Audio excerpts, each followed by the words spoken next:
Is the horn on your Rover 25 or MGZR not doing that whole beep beep thing? If so, this is the video for you.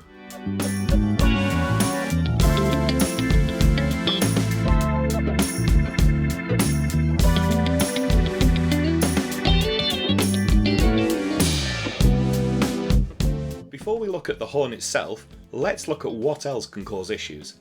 First of all, this depends on whether your car has the earlier square key fob, i.e. a Lucas system, or the later Petron BCU fitted. This was fitted to very late Mark 1 and all Mark 2 vehicles. The reason being, the BCU, known for having weak relays, which you can learn about in a video I'll pop a link to here, and when these relays fail, all sorts of body functions on the vehicle including central locking, the driver's window and the horn, amongst other things, will cease to work. The extent of these faults can range from the slightly irritating to the downright infuriating, so that video is well worth a watch if you do own a car with the Petron BCU fitted.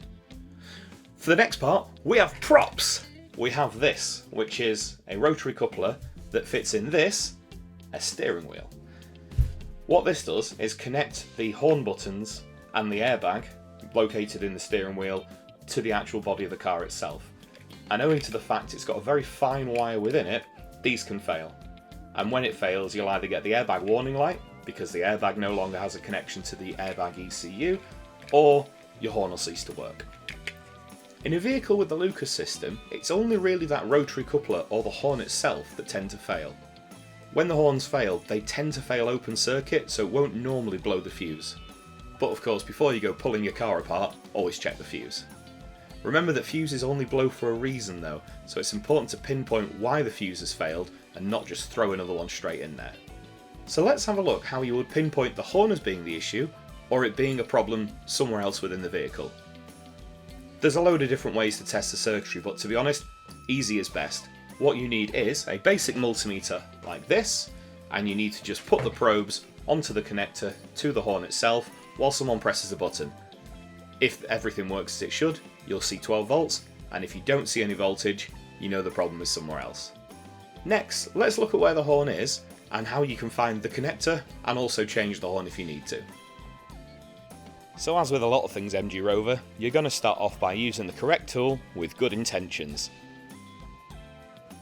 And the car's going to make you quite cross when the correct tool just won't do the job.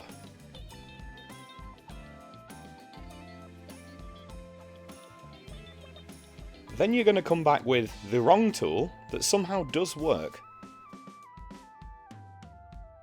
As you can probably tell, when I was doing this job, I didn't have too many tools to hand, so we got some wholly inappropriate snips out and started turning the head of the screws using those.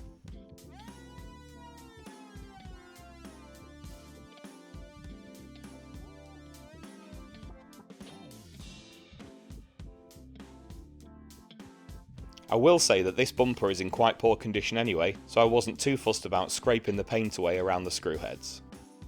Once you've fought your way in and moved the arch liner back, you'll see the horn itself, which is hidden away past the receiver drive for the air conditioning if you have it fitted.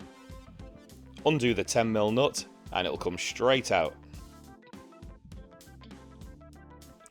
New horn in place. 10mm bolt threaded on. And we'll tighten it up with a 10mm spanner, although you can get a ratchet in there if you want to.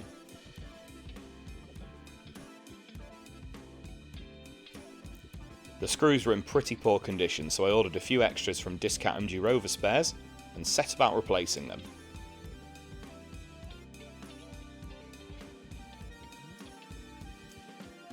It's worthy of note there's no metal insert within the arch liner, so you don't want to do them too tight or you'll likely strip the threads away.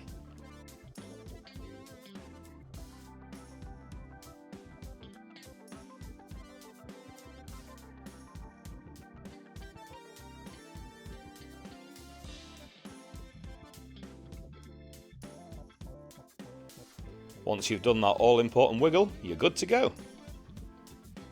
And that's all there is to it. A lovely easy job, I'm sure you'll agree. I will make a similar video for the 45ZS soon, as while there's similarities between the jobs, there's a couple of key differences. In the meantime, thank you so much for making it to the end of this video. I hope you enjoyed it, and hopefully I'll catch you next time. Cheers.